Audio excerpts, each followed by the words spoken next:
All right, welcome everybody. Welcome to another episode of Talking Buffalo, your weekday daily driver for Buffalo sports talk and more.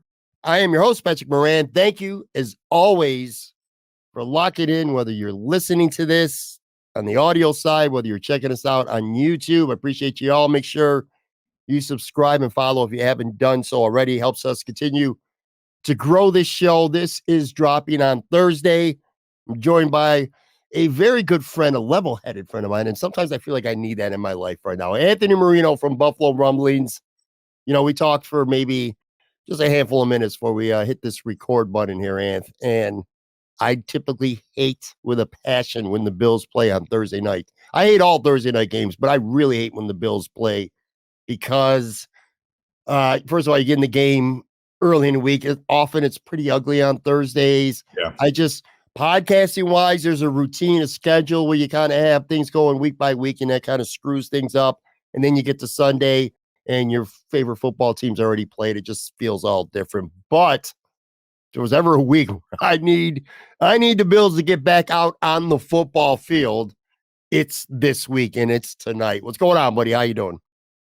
Listen, it is I'm glad to be back with you. I was excited when I got your message asking me to come on the show this week because it was like I felt like if there was ever a week where it was just like, yeah, I definitely need to be on with Pat. This was the one. And you know, I always try to stay pretty even keeled. As frustrated as I am, you might be like, yeah, this is your level of frustration. Like, come on, man. But it just it's almost like it will be therapeutic, I think, for at least for myself today. I know you've had a few shows since Sunday night's loss, but I'm really happy to be on with you and kind of put that Patriots game in the past and look forward to Thursday night. And I agree, like usually Thursday night football, it's just like, oh my gosh, you're either, you got something else going on. It just sort of like messes up your flow of the week. Yeah. Or you look forward to those, to football on Sundays, right? No matter what time the team is playing. But yeah, it's good to get back on the field sooner rather than later with this one. This has been a incredibly frustrating week. I know you haven't been on like Twitter a lot, which I credit you greatly. Sometimes you just kind of need to get away from people and their emotions, and as a fan, you deal with it your way. And there's all different types of fans. And this is one thing I respect about you, because you and I are different. We're both frustrated. That we share in common for sure. But I am much more outward and maybe overly emotional. And somebody like yourself, while frustrated, is a little more even keel. Like, you're able to compartmentalize things better than me. And it's been an ugly week. And I knew that Sunday, during that game, I felt as frustrated as I was with the loss. The thing that bothered me even more is somebody who has a daily podcast now. And part of my gig is I need to be on social media. I'm constantly, whether it's putting up clips, I'm interacting. Fans watch the show, they listen to the show. And again, I appreciate them all. And they have their things to say. And I want to be able to be engage and interact with them as much as I can within reason. But I knew minutes after that game ended what an ugly ass week this was going to be on social media, because you have your overreactionary crowd, you have the sky is falling crowd, you have the everything is fine crowd, you have your condescending crowd. You just, no matter, you know what I mean? There's just a bunch of mixes getting in there, thrown into one. Let me start by this, because I think, generally speaking, you're a pretty positive person. We've referred to Ted Lasso many, many times throughout me having you on the show so much. The season's not over. I mean, in the moments that followed these losses, I've said it is. I still feel a certain way because of the injuries, but this is keeping things in perspective, and you do this really well. It's still a 4-3 football team after 7 weeks, going into a game tonight that is extremely winnable. Yeah, it's extremely winnable, but it's also against one of those opponents that, I mean, listen, you could say this about the Patriots and about the Giants, like two teams that you're clearly better than. Mm-hmm. Tampa Bay kind of reminds me of the old Buffalo teams a little bit, right? Like, yeah, you got a question at quarterback, a guy that can play good enough. So I don't use this term lightly, and I realize even it's still just talking about week 8, but I do consider it a must-win game for the Bills. Right? When you look at the difference of where things can be right now and that stretch of games coming up, and I don't say that lightly, right? I mean, everyone could be like, well, look, listen, every game's a must-win in the NFL and this and that, but I think for where things are going and where they've been these past couple of weeks, it's just like the Bills do not look like a good football team. And you can say, hey, you go back to it, any win is a good win. Going back to the Giants, victory and things like that, at the end of the season, no one's going to put an asterisk next to that one because of what took place. But yeah, I do feel like Thursday night is a must win for the Bills. And it feels weird saying that at week 8, but I'm going to say it. It's not pouring, but it's raining. You know what I mean? That's how it is right now in the Buffalo Bills. It's not quite pouring yet, but it is definitely a steady rainfall that is going on over this team. Look, sometimes when we do this show, especially near the end, which we're going to do a little bit of today as well, we have a little bit of fun, kind of, and usually it's nostalgic because you and I are up there. We're not kids anymore. We're not that old, but we're getting there. And so we take these like little nostalgic trips. I feel, and I don't know if you agree with me or not, film, but more so these advanced metrics that, quite frankly, whether it's football and especially hockey, I'm going to be honest with you, hockey, I don't even understand half of what these numbers even mean anymore. But that's what's going around and kind of dominating social media this week is the Bills still by most advanced metrics, whether it's DVOA or EPA and all this other stuff. Again, some of it I understand, some not quite so much. That suggests that this Bills offense is still borderline elite. And then you have people like us. I feel like I can speak for you on this too, where it's like, well, I care about the scoreboard. You know what I mean? I don't understand necessarily all these little metrics that may or may not mean much. I feel like that's part of the discourse, the disconnect right now between some fans and other fans, some content creators and other content creators, with respect to everybody, along the way. The metrics show that the Bills offense is really good still. And I see an offense, and the excuse will be, well, a couple bad luck things here, a drop here, a drop there. I'm like, well, that's what makes an offense good. It's finishing drives. To me, it's like a boxer, and this might be a stupid comparison, but it's the only thing that can pop in my mind. It's like a boxer that looks really good, throwing a lot of jabs, racking up the points, but at the end of the fight, you're laying on the ground, you're looking up the lights because you got knocked out. You know what I mean? It's kind of like how I feel about this offense right now, but can it get a little bit frustrating sometimes when you're getting stats thrown at you that it doesn't feel like it should mean much to you because of how the offense has looked, especially in the first half?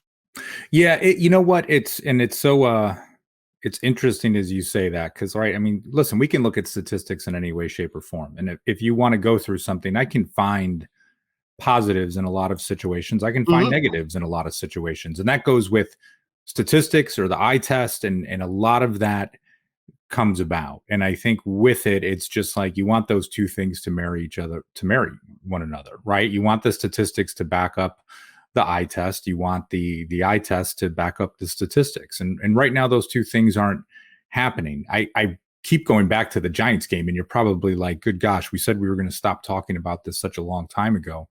But even like that second half against the Giants, okay, the Bills had what? 3 possessions in that game. They scored in that half. They scored touchdowns on 2 of them. Then you miss a field goal that kind of would have iced things. And again, my memory's a little foggy with this, but like you go through it and it's like, hey, from each of those situations, you had a scoring chance on each of those drives. But as you look at it, it could be like, man, but those drives took up a lot of clock, right? And the Giants defense took up a lot of clock, and those things, like, it just doesn't look as smooth as maybe we have been used to it looking. And listen, we can say with any of it, like, this is a team that is meant to pass the eye test, right? It's not about winning ugly with this group. This is not what that squad is. This is not what fans are accustomed to. So, and just to your earlier point too, it's like people are going to react to these past couple of weeks differently. And it's like, I'm going to react differently than you do. It doesn't mean I'm right. It doesn't mean that you're wrong. It's just like, that is how I'm feeling. And if I want to feel one way and you want to feel another, that's all right, man. That is okay. Yeah, thank you for that. You're right. And like you look at the offense, we all know about the 10 points in the first three halves combined, but even the success, like last week against the Patriots, well, they scored 15 points, in the final 6 minutes. So you can look at it that way, that they pour it on when they have to, or you can look at it as well for 53 minutes, they scored 10 points. It's just like you can kind of fill a narrative to fill it the way that you want to. One thing we should all agree right now is that the offense needs to get better and cut down on mistakes. The mistakes are definitely, the offense might be a lot better if it were not for some dumb mistakes too, whether they're really untimely penalties, a bad drop by a certain tight end that I still like as a human being very much, very, very much, but not having a good year. And maybe the wrist, I'm talking about Dawson Knox, obviously, maybe the wrist, having the surgery this week, maybe that affected his play for a good chunk of the season, because it was obvious. That's not the same Dawson Knox that I've seen the last few years. But anyway, then there's lots of suggestions about what the Bills offense should do. Deion Dawkins had his contract restructured, and now there's rumors anyway of trades. I said this before. Let me ask you this before we get into the Bucs, because that's primarily what I wanted to talk about today, and things that I think that we want to see from this game that'll be, like I said, played tonight, because we're listening to this, or people are listening on Thursday. But DeAndre Hopkins is back in the mix amongst fans when it comes to Bills trade possibilities. I tweeted about this. I don't see it happening. I don't think they're going to do much, if anything, on the offense. I still like Gabe Davis, and I feel like I'm on an island now at that point with him. But if they're going to add anything, if Brandon Beane's going to add something, and I really think he needs to, it's got to be on the defense. And in all due respect, not Eli Anku, who just signed with the Bills for the 10,000th time, this week off the Atlanta practice squad, but add to the defense maybe. But I don't see a big offensive move coming here, and I don't necessarily think they need it. Yeah, it's interesting because I think as fans, right, it's fun to talk about DeAndre Hopkins. I have fun, everybody kind of knows the bit at this point where it's like, I'll talk about Derrick Henry and what that can mean. Those are the things that are exciting and kind of spark some emotion in the conversation. When you look at the Bills defense, and again, my opinion, that is where you need to add something. And I don't think it's at cornerback. I think you're fine with Benford and Dane Jackson and even Kaiir Elam, right? Who I'm more of a fan with. At least it's like, listen, if that's your third cornerback at this time period. But when you look at how the Bills have been beaten the last two games, right? And again, I know they won the game against the Giants, but I mean, losing up the middle, like just kind of what is taking place there. Yeah, if Ed Oliver does not play against Tampa Bay, that's a problem. And without Daquan Jones, obviously that's a problem. And without Matt Milano, the biggest problem, right? You talk about the most consistent part of the Bills defense and what makes them successful. We saw it with Daquan Jones out of the game against the Bengals last year, just how the defense did not look the same. And Matt Milano, you can argue, is, on a team full of stars on defense, is the most important piece. And, Dorian Williams doing what you're trying to do, Terrell Bernard, making some plays, Tyrell Dodson, he is what he is. I don't know what you can go out and get, but I think for a Sean McDermott-led team, that's the part where you can only say next man up so many times before your defense is full of backups. And on offense, you have what you signed up for at the beginning of the season, what you had through training camp with all of these pieces. So yeah, a shiny toy might help, but it's all about 17, man. And he is not playing like himself. I'm getting off onto different tangents here, and I'm sorry. No. Because I agree. Good. Because I like what you're saying. I agree. And I agree with you too. I believe in the offense. So here's the thing. So again, with all due respect to some people like Aaron Quinn and Eric, these guys that cover one, it's primarily them that I respect greatly, that I'm going at it a little bit with this week because of the offensive metrics. And I just hate that that's getting thrown in my face to suggest they're good when I feel like with the naked eye, they're not right now. But here's the thing. I do believe in this offense, and I don't think that they need to really add to it. What you need is to get Dalton Kincaid going, and you need to get James Cook going in the passing game. And if there's one positive that I feel like you could take away from Foxboro, is that they started doing that. Kincaid had a great game. James Cook had a very productive game coming out of the backfield. I feel like the talent's there on offense. Cut down on the dumb penalties. Josh Allen does have to play better, because I'm going to tell you right now, even after watching the film, I thought he was even worse after watching the film than I originally thought on Sunday. We know what he's capable of, though, and I think maybe some of that even might be a little bit mental. Not to get into that, I'm just talking about the way the offense is structured. Maybe he feels a little bit handcuffed. Right now, he even mentioned that during a press conference. He goes, maybe I need to think less. So I believe in the offense. It's the defense that I'm worried about. Even though I'm fighting with fans and content creators about the offense, it is the defense, because I feel like in Foxborough, you didn't see it in the Giants game, but you saw what happens with no DaQuan Jones and Matt Milano. Not so much Trey White, but especially Jones and Milano, because the fall off, especially with Ed Oliver not there, Tim Settle, Poona Ford. I mean, what the hell's happened to Poona Ford this year? What we were expecting versus what we're getting. And Jordan Phillips, that fall off at defensive tackle is huge. And then the fall off with Dorian Williams and Dodson instead of Milano, that's huge. And that was huge against Mac Jones. What's going to happen when it's Joey Burrow and Patrick Mahomes and Jalen Hurts that are the quarterbacks of these other teams that are much better than New England? So I don't know. Bills, I kind of feel like it's the X's and O's a little bit, whereas defense is like the Johnnies and Joes. That's how I feel right now. Well, and again, all that success that New England had, right, came up the middle, running up the middle, passing through the middle. Like, that was the majority of the success that Mac Jones had in the passing game. Now, again, at least at the time that we're recording, Ed Oliver has had 2 limited practices heading into this game. What his practice status will be on Wednesday, we won't know yet.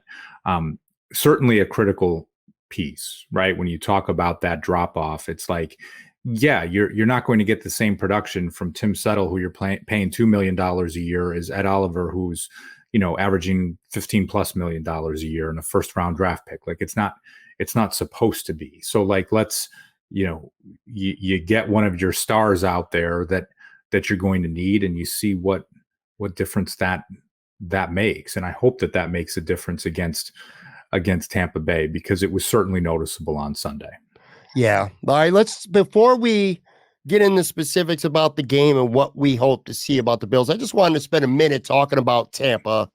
I feel like Tampa right now is, we use that term mid. You hear that all the time. I kind of feel like that's what Tampa is right now. I think competition-wise, they're a step up above the Giants for sure, and New England for sure, even though New England beat the Bills. They're certainly not Cincinnati or Philly, or Kansas City that'll be coming up on the Bills schedule. But they're also not the Giants. They're not Denver. I think this is a very capable football team. They got some really good players, especially on defense. That's why Winfield is, without question, one of the best safeties in the NFL. I looked it up before we started taping. He's got the 3rd best overall grade per PFF of any safety in the NFL. He's great. Vita Vella, the big ass defensive tackle, man, he can wreck a game. He's got 4 sacks this year, 13 pressures. Shaquille Barrett, dangerous coming off the edge. They got 2 linebackers getting up there a little bit in age. Well, at least Levante David is, not so much Devin White, but Devin White's had his ups and downs. But anyway, those are capable linebackers that have won a Super Bowl before on a great defense in the past. So there's lots of weapons with Tampa. You kind of described them as how Buffalo used to be. And now that I didn't think of that until you said it, but that's kind of resonated with me now.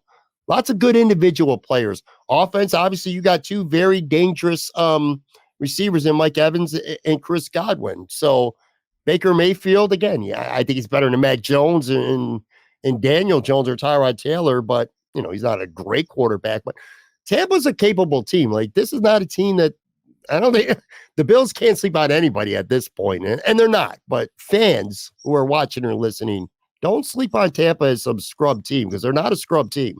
Yeah, no, they are certainly capable. And when Tom Brady retired last year, you're thinking to yourself, okay, the Bucs, they're just going to sort of crash back down. Baker Mayfield becomes their starting quarterback. People could kind of chuckle about that because it's like, okay, here's a guy, right, getting booted off of Cleveland to the Panthers and then to the Rams as a backup. And it's just like then ending up in Tampa Bay.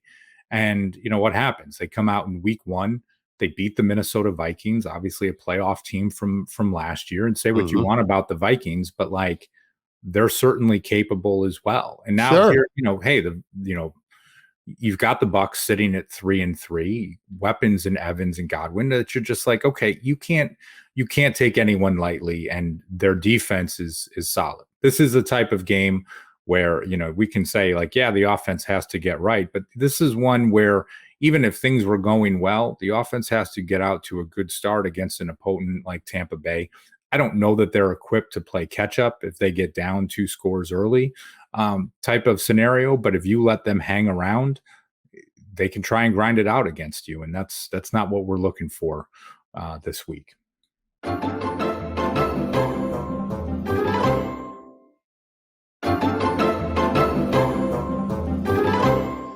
All right, I'm back here with Anthony Marino. Right before we took a quick break, you were talking about, grinding it out, stuff like that. I do feel like if the Bills do get up early, this is the game where they can really put the clamps. If you can make Tampa and Baker Mayfield specifically one-dimensional, you could have a lot of success against him. Let's talk about, I got about 7 or 8 things that I wrote down.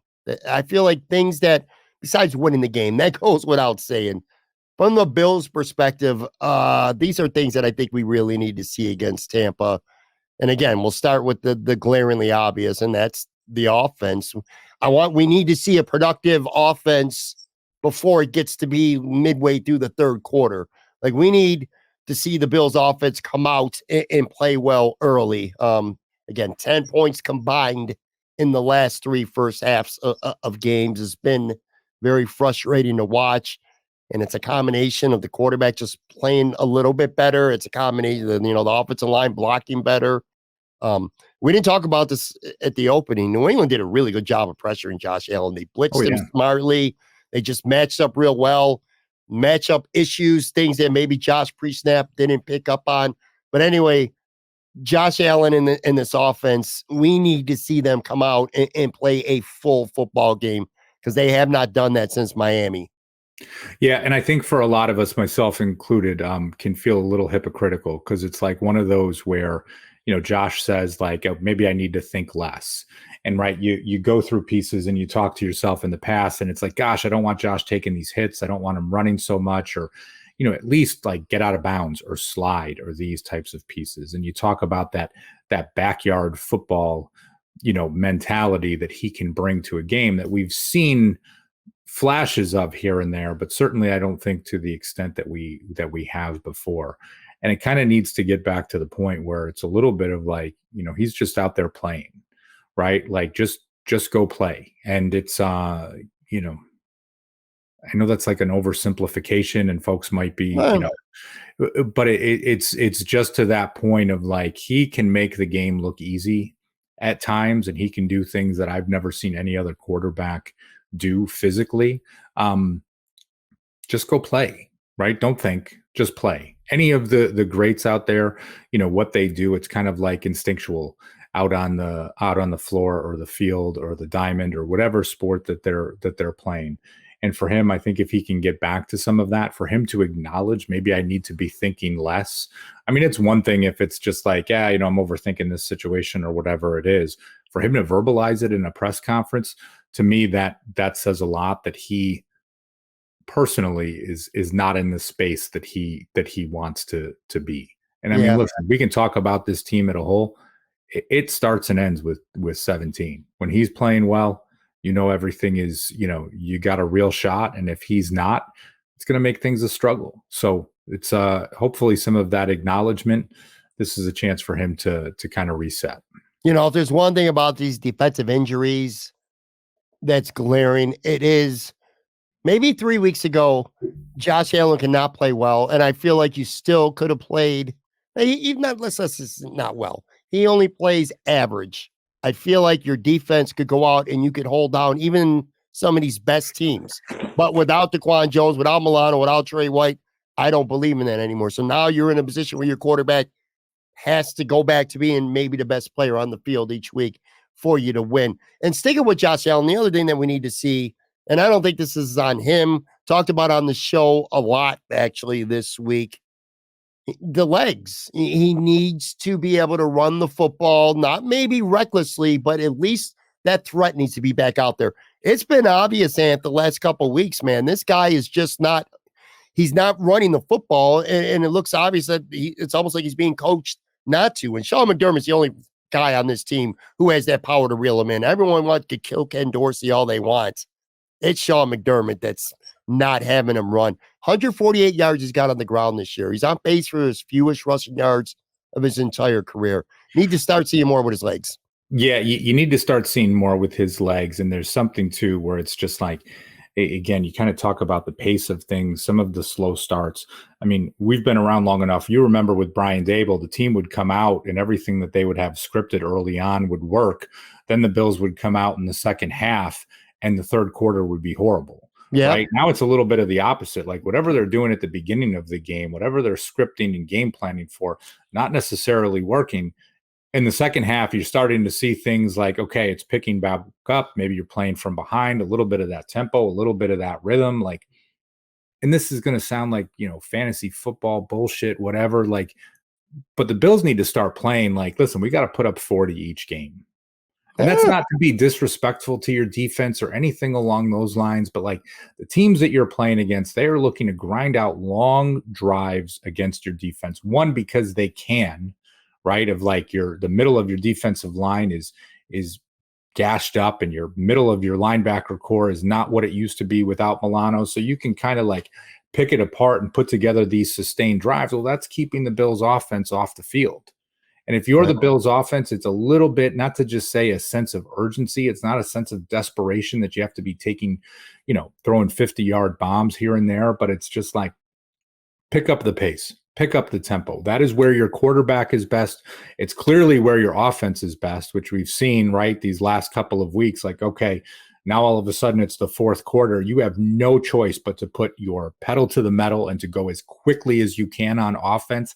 How about you start doing that from the beginning of the game on Thursday night and from the beginning of every game moving forward? And if you win 40-30, great. If you win 40-7, even better. But it's just like, stop looking at this and just saying that like, you take what's given to you, but let's pick up the pace. I do too many basketball analogies, and that's for those of you listening, that's where all of my coaching career has been spent. So much time that I've spent, and it's the game I know best. But it's like, if you have the Golden State Warriors, are you going to slow down the offense where you're trying to score 85, 90 points a game and grind this out? Or are you going to get up and down and you're going to have Steph and Clay shooting threes from 35 points at a clip because that is what they do best? And it is like that is my frustration right now. It's my frustration with Ken Dorsey right now. And it's starting to become my frustration with Sean McDermott. And maybe I'm giving the head coach a little bit too much credit or too much blame. But to your point, there's only one person that can kind of like put the wraps on this and slow things down. And if that is Sean McDermott right now, he needs to kind of cut it out and let your offense play at the pace that they are designed to play at.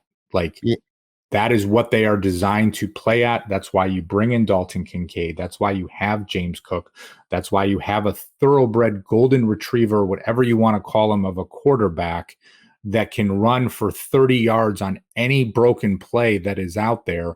Yes, teach him to slide, teach him to get out of bounds, all of those things. But good God, it's like that is the one part where I'm starting to get frustrated with the coaching staff. And it is, yeah.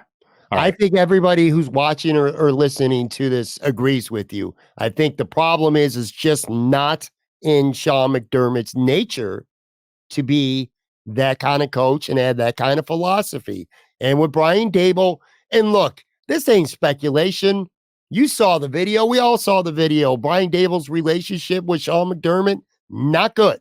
And I'm going to disagree with you real quick. And I hate to cut you off, but it's also like, I feel like with McDermott, though, it's almost the point, is it because your defense is struggling, you're trying to get more of these longer sustained drives on offense to kind of almost shorten the game yourself.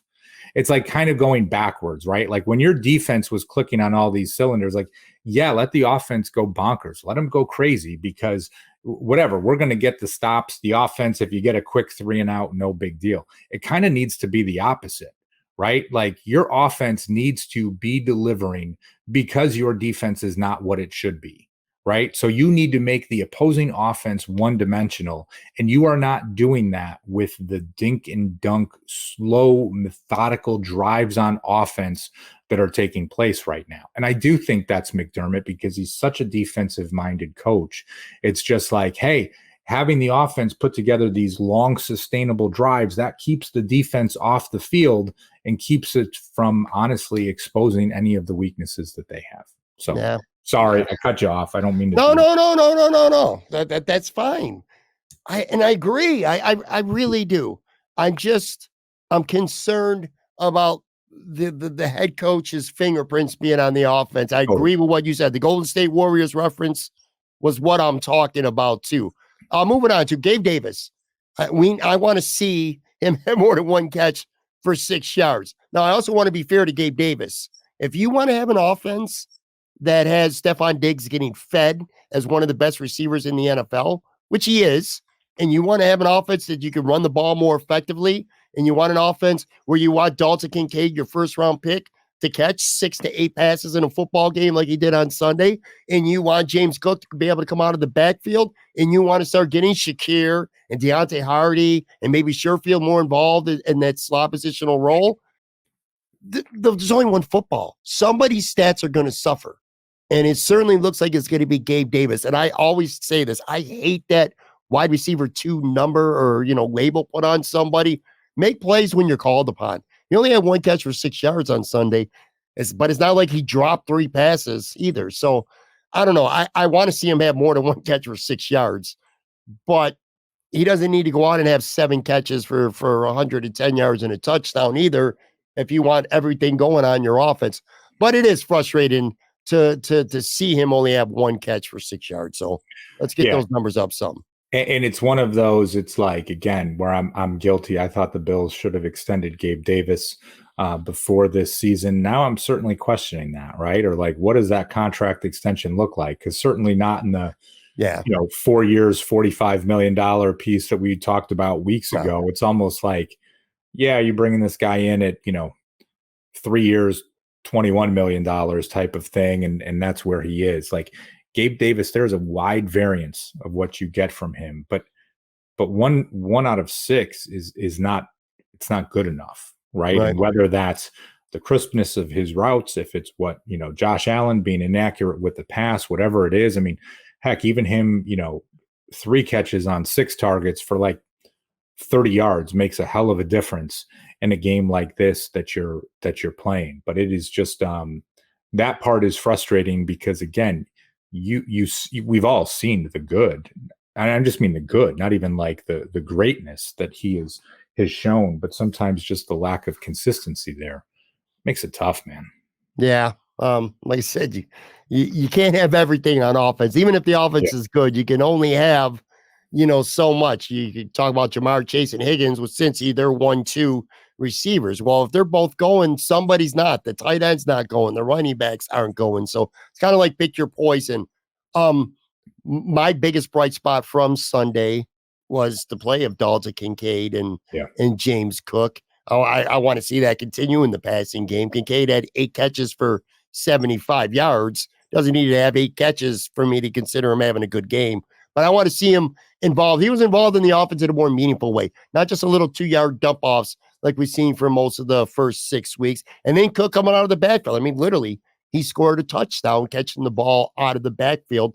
That's where I feel like he's at his best. So I want to see that become a trend and not just an anomaly like, it's because of the New England game. Yeah, and Kincaid 8 for 8. I mean, that's great. Like, and if you told me that before the game, Dalton Kincaid's going to catch all 8 of his targets for 75 yards, I would have thought like, oh my gosh, the Bills are going to run away with this one, right? Like you're finally using this guy and putting him in a situation to succeed. I just hope there is more of that. And I know sometimes we can say like, hey, a rookie tight end doesn't need to get that many targets each and every game. I sure hope he does. And in a weird way, it's kind of like I hate to see Dawson Knox miss time with an injury, but maybe this just is going to be like, hey, you know what? Maybe we'll just see more of Dalton Kincaid being the guy, not this like, well, who's going to be getting the targets? Obviously, Knox has a rapport with Allen. Like, all out to Kincaid, put whatever blocking tight end you want to have out there. If you want to have a 6 lineman to, as far as like your 12 personnel goes, and just let him be the pass catcher that he's supposed to be and not worry about who's getting more snaps or more targets or this and that. Just keep feeding him. Anth, with total respect to Dawson Knox, and I'm not happy he got hurt. I'm certainly not happy he needs to have surgery again. He's been a very useful to good player over the last couple of years. Just wasn't looking right this year. And also this 12 personnel, we wanted it to work. It just, I feel like it wasn't working. It's kind of like when you're at home and you want your kids, you're trying to raise your kids a certain way. And then at some point you realize maybe that doesn't work. Are you going to keep double down on what you're doing? Or are you going to make some changes and kind of figure things out? This offense now will be different because they won't be using as much 12 personnel because they don't have 2 tight ends like they did as capable as Knox and Kincaid. I do like Quentin Morris, even though we are taping this early Wednesday before practice, and I've already heard Quentin Morris definitely will not be playing on Thursday night. But anyway, I think you're going to start to see more 1 tight end and 3 wide receivers, and maybe even sometimes 4 split out sets. I think that suits this offense better anyway. You know what I'm saying? The more that we see Deontay Hardy on the field, the better. And I know it's like, we can talk about years past and Isaiah McKenzie and all this. Like, listen, someone with that speed being on the field, whether you put them in motion or the threat of a jet sweep or anything along those lines, like, I realize it is like the size will give you some limitations, but I just feel like going back to what we said before, you have the speed, put it on the field, utilize it. Make the safeties from Tampa Bay respect that it's on the field, or at least know where he is at all times, versus, and as you were saying, like Dawson Knox, like, yeah, he's not going to have that athleticism, the ability that he has to help out with the offensive line and do some of those things. Realize he's doing what he's being asked of, but like, you've got this race car in the garage, take it out, see what you got there.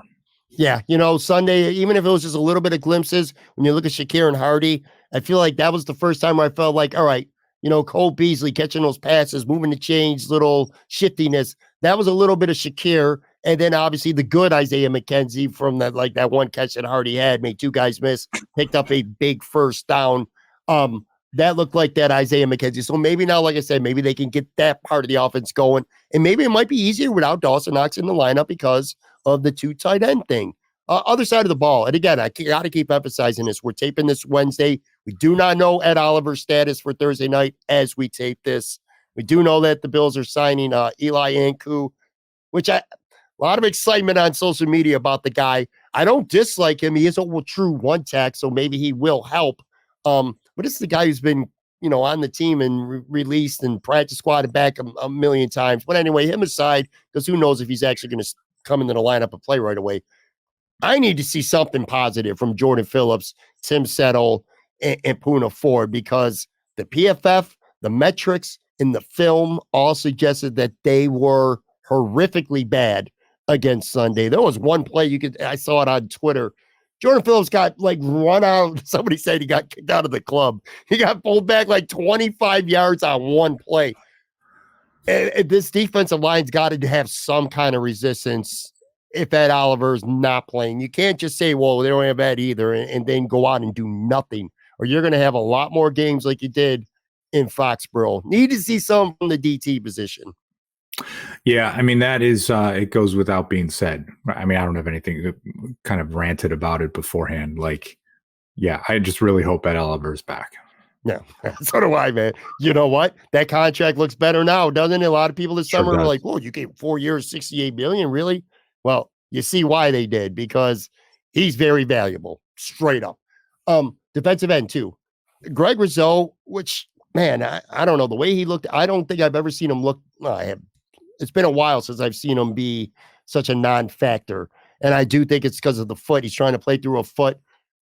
Maybe you could try to get by against Tampa without it. They got 10 days after this game. I don't know what the philosophy is going to be towards Rizzo. He hasn't been on the injury report as anything more than limited. So I think he's probably going to play. But I'd like to see the Greg Rizzo that I've really come to know now. Leonard Floyd. Nobody on the defensive line did shit against the Patriots. Let's just throw that out there. They got 10 defensive linemen. None of them did anything against the Patriots. Definitely want to see that change. And then the corners. Look, you're not going to get tested against Mac Jones or Taylor too much. You're going to get tested when Mike Evans and Chris Godwin are the two wide receivers. And it's going to be a test for Dane Jackson and for Christian Benford. And this is a test that they're going to need to pass, or Tampa's going to have a lot of success on offense. It's been about the front seven, I feel like, with the Bills so far. But this might be a game where the corner's got to make some plays.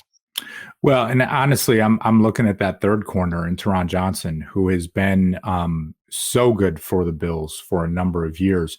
But the game against New England, not a good game for him, right? I mean, Nope. a dropped interception that was in his hands. Two critical penalties. Yeah, it just was not a good game for him. No. And here is a guy that I'll say deserves the benefit of the doubt for how well he has played. Sometimes you are going to have a bad game. That happens. Yeah. But for when you looked at, I can't remember what Mac Jones' passing was, but it was something like 18 out of 20 completions in the middle of the field. And it was just, right, the linebackers, Teron Johnson, it just was not the best game for him. So that is probably a guy, when you talk about the chance to get back on the field and sort of correct some certain things, I hope that will be for him on Thursday. Yeah, Johnson and Greg Rizzo are two great players. Yeah. Great players who had terrible games on Sunday.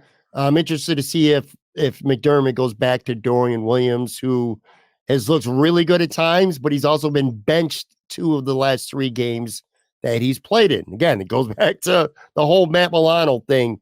One other thing, too, that I had, not a big deal, but it could be. Tyler Bass has missed 3 kicks now in 2 weeks, and I'm not going to say I'm too concerned about that, but, you get in a kicker's head a little bit. A close game, a wild game. Who knows how it plays out? I don't want my kicker missing any more field goals. Although, to be fair, 2 of the 3 were long, but it was only a 42-yarder in Foxboro. I want to see him nail a couple, I guess, is what I'm saying. Get him right again, because he's been one of those dependable players on this team. And if you're missing 3 kicks in 2 weeks, you're not really being dependable. I'll be honest, I'm worried about him. I mean, and that is a guy that, like, Tyler Bass is not your kicker to be knocking in 34-yard chip shots. Like, that's not why you have him.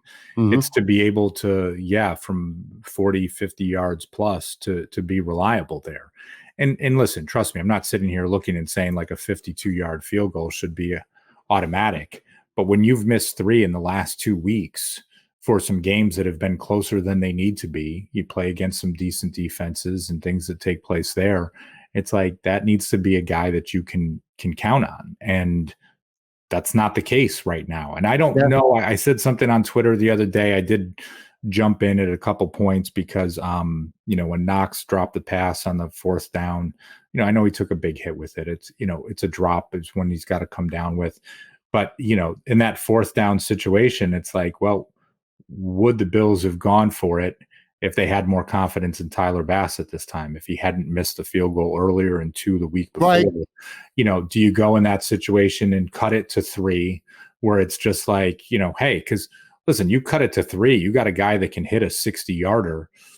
Maybe you're thinking to yourself like, okay, we're going to have a chance if if we can get a stop, or even if you're running out of time or whatever it may be.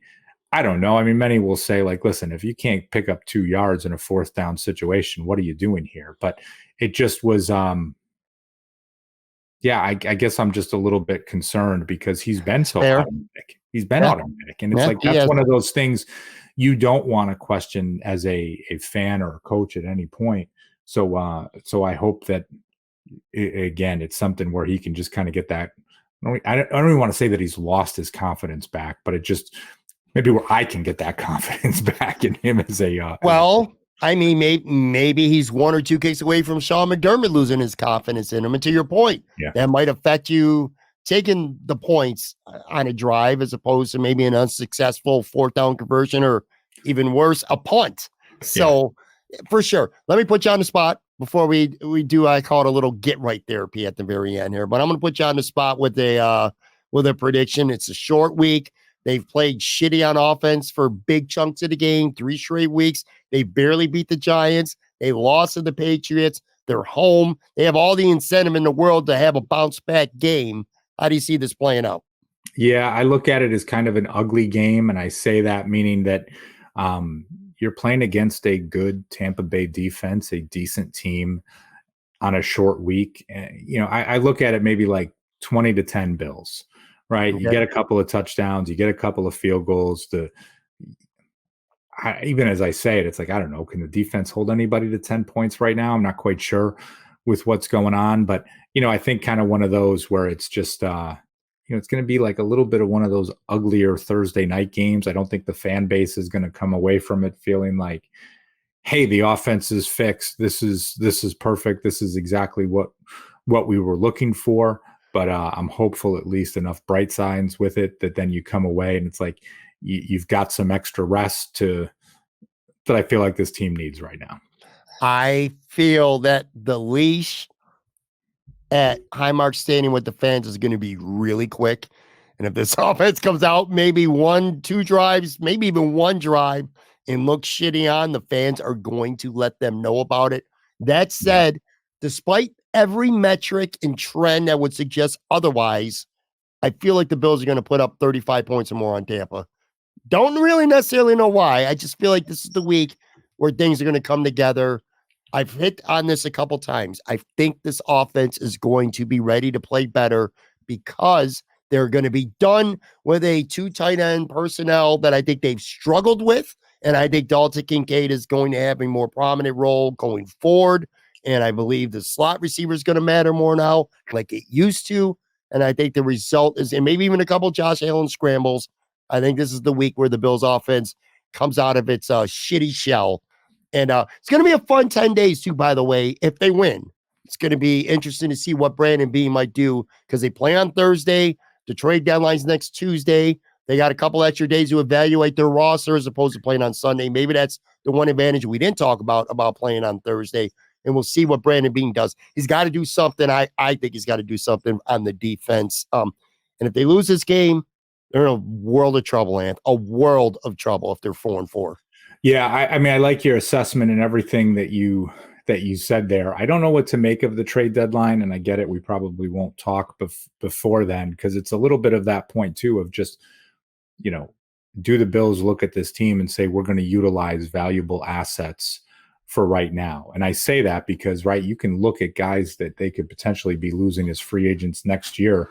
Are they going to need to go with more of a youth movement? It's going to be a really interesting week, and not to sidetrack with another topic there, but I think how things go on Thursday night will sort of dictate some of that, right? If the Bills win 35-7, it's just like, I don't think they're going to make any trade type of piece, right? I would just be like, oh, they're going to think everything is fine.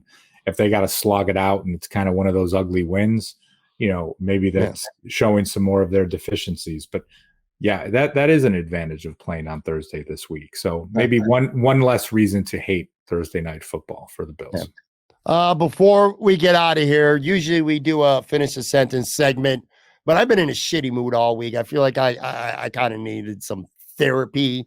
So I'm calling this get right therapy. Just a couple little quick questions for you.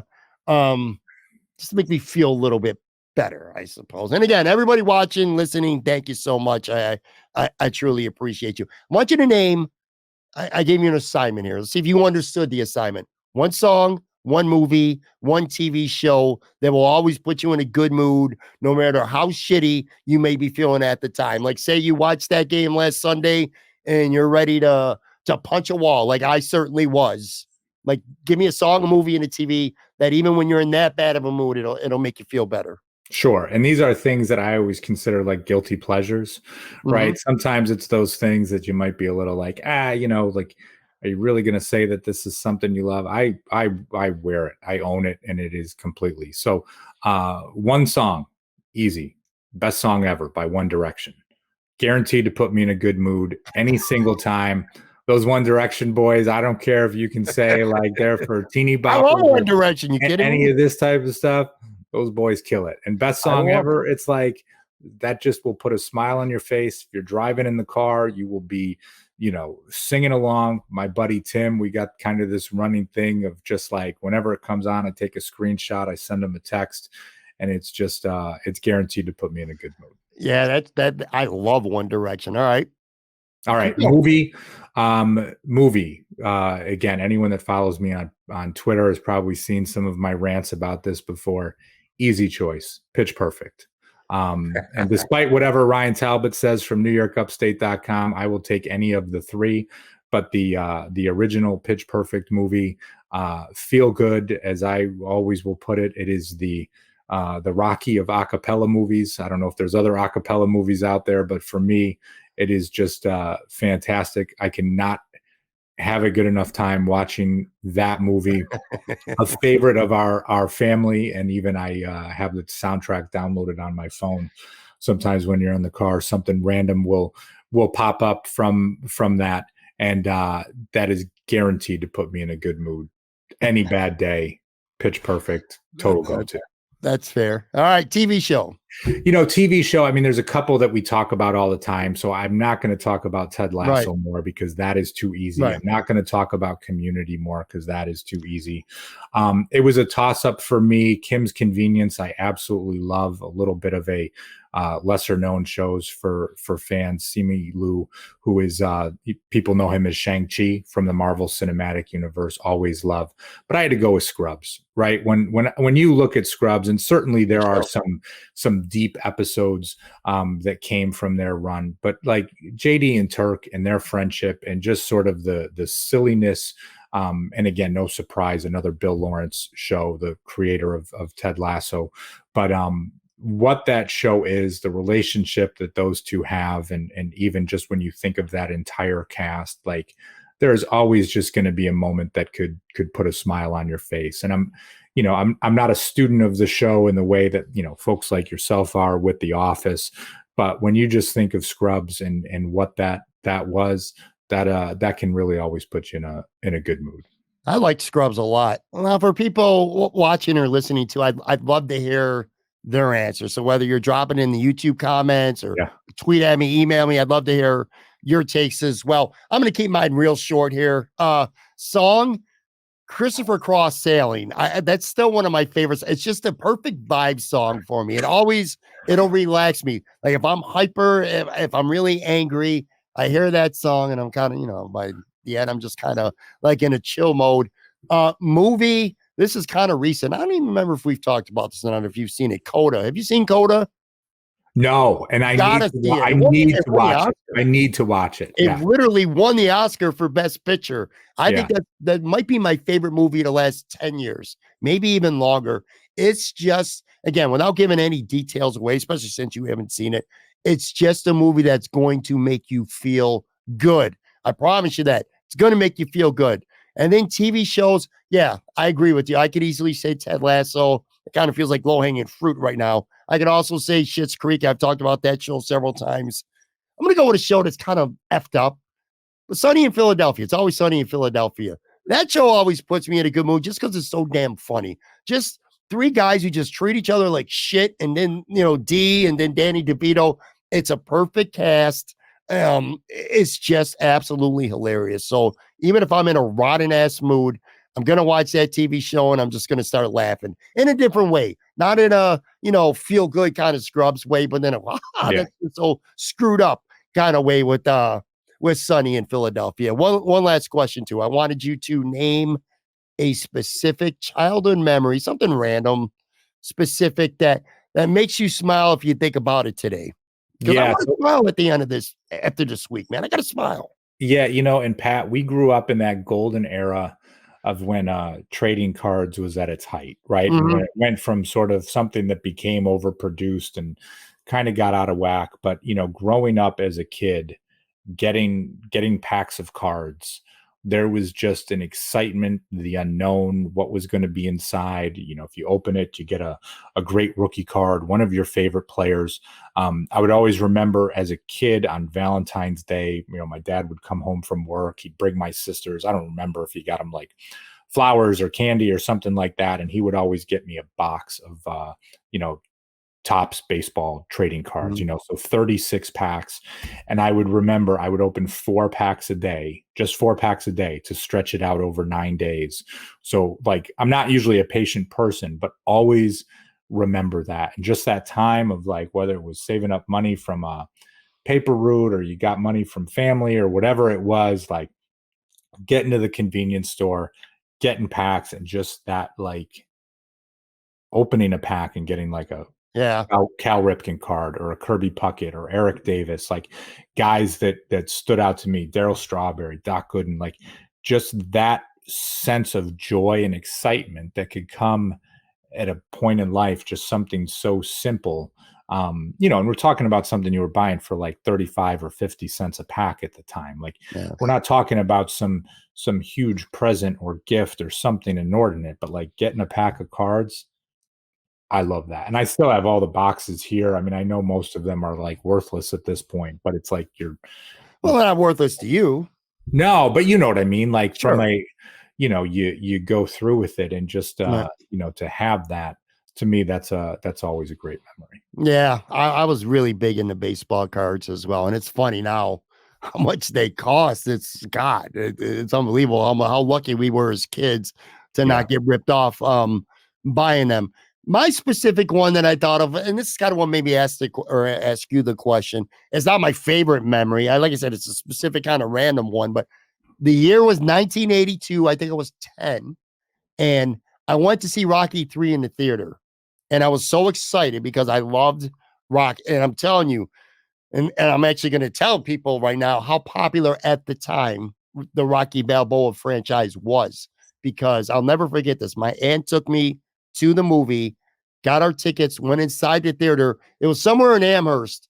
And the previous, like the movie was playing for the previous audience. Before you even went in, you could hear roars coming out of the theater from the crowd, which I would find out later it's because he beats Clubber Lang in the rematch and stuff like that. But oh my God, I still to this day can remember when I think of movies, that's one of the first things I always think of, the roar from the crowd, which really brought me back and made me remember how big at the time the Rocky franchise was and how popular Rocky Balboa was, man. Everybody is rooting for his ass, and you could just hear the roars coming from the theater. I could not wait to get in there and watch the movie because of that. That Kind of, is yeah, kind of random, but no, but that's a great one, right? I mean, you think about, I mean, we talk about movies and stuff so often. When when you think of that, like sometimes it's just the experience, right? And they'll say like, yeah, "Oh, this is something you have to see in a theater." Like it gives you that experience. I do remember is we saw Rocky 3, we went to the drive-in. We went to the drive-in movie theater to see that, and just kind of always remember that one. But yeah. just that's a great memory, man. Yeah, it is. It's a lot of fun to think about just that crowd, and my aunt being the one who took me. It was definitely a lot of fun. All right, that's going to do it for this episode. Make sure you follow Anth on Twitter at Anthony Marino. If you have not followed or liked or whatever it is now that they call it on Apple and Spotify, make sure you do that. That really helps us continue to grow this show. I'm going to be honest with you, Anth. I don't know if I'm going to do a show yet because this is dropping Thursday. If the Bills win, I'm going to do a post game. Yeah. If the Bills lose, I might get away from social media for the next 4 days and get away from podcasting for the next 4 days. I always appreciate you having you on, though, man. Always a pleasure. Always a pleasure, buddy. All right, guys, and I will be back with a new episode tomorrow. Well, maybe.